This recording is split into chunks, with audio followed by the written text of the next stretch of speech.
then you could If you were certainly also approach it. painting normals, then this would be a little easier. It'd be very hard to because of the depth difference. Because this is something that's Right. At that point where we're on to Substance Painter, like that's where we oh, start. not just that. So you've actually raised a really good point here that I think is worthy of a discussion. So uh, normals are a type of map. They're a type of what's known as displacement map. So they're faking the surface geometry.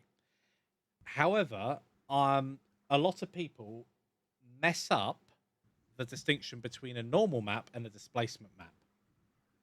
Yes, because you've got displacement, which can include height. You may also want to play with the roughness. Like these are actually all different textures. So you're painting one texture, you have to create a different texture and paint over that. Yep, absolutely. And when we come back to just the type of height maps that you can have, I think a whiteboard here would be absolutely awesome because there is something that is. What's the Windows whiteboard called? Is it not called Windows Whiteboard? Windows W, I think. And the dog agrees. Yeah. No, Windows 11. They don't have it. You know what I'm going to do? Oh, you're on Windows 11. I think it's Firefox install Linux, and then you can just do it from there. Oh, then my audio wouldn't work. Don't want to install Linux. It's working for me. Is it like something you have to install with Windows? I don't know. Why don't you just open the Windows search menu and type in whiteboard? I did. Didn't come up with anything. It's strange. Then you don't have the whiteboard.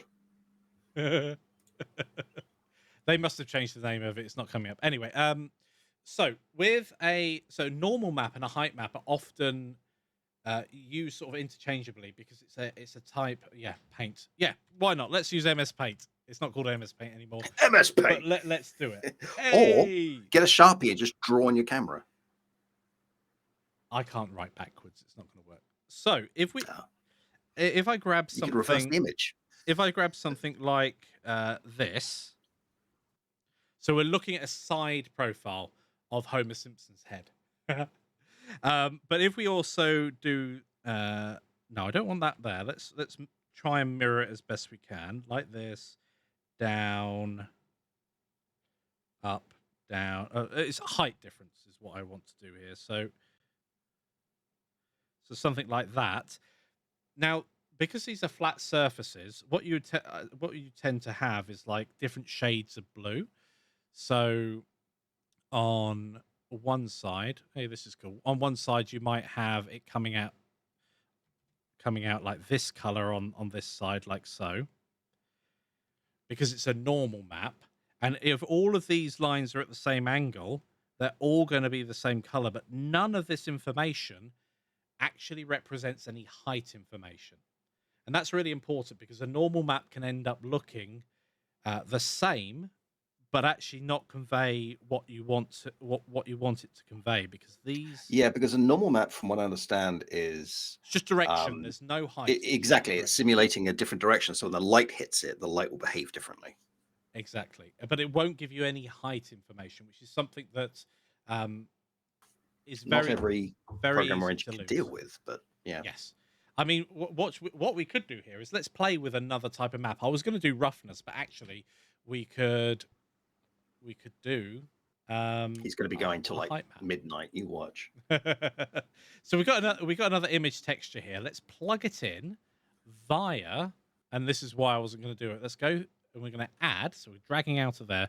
We can add in a bump, and we want it to be plugged into the height, and then we can plug that into the normal. So this is like one of the issues that people have is sometimes you're plugging a texture into height, so it's now interpreting height data, so values between black and white, as high or low. And then you can actually come in and paint over the top. So we need to create a new texture. Now you could have a different size texture for height information. That's absolutely fine. And if we were doing actual height information, I'd want it to be 32-bit float. Now, in terms of color, I actually want it as a mid-gray, representing the middle ground. Then we can have things that are above and things that are below. And you could say the same for sort of like roughness or metallic.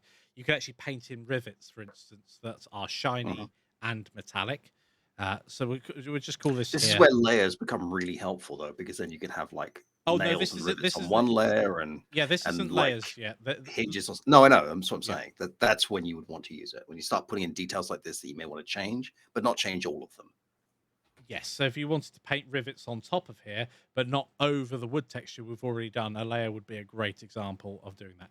Now, the strength and distance, this is supposed to be like 1 meter, which is ridiculous.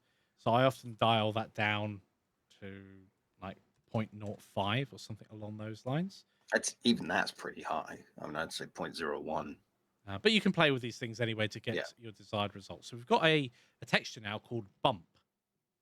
And we can see that it's here, and we've got our outlines, and this can be quite challenging to work with, because again, when it comes to the layers, it's like, well, how, why, how do I know where things are, and that can be quite confusing. So under here we've got it coming into our normal, and we've got our color coming out. So let's go back to texture paint, and I'm struggling with size here. I miss my ultra wide monitor. That's where an ultra wide monitor and a bit smaller font really helps. So here you can see that you can switch between your different texture slots, which is really useful. And oh, save all images. That's something you'll probably want to do more regularly than I've been doing. Well, Sorry, I do that so often. I'm like, well, oh, I should have saved an hour ago.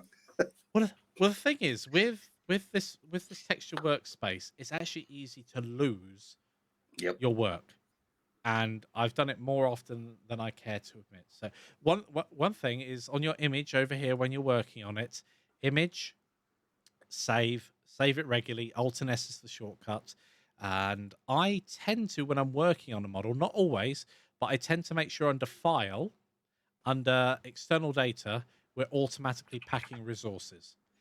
Therefore, the texture itself is stored in the blend file.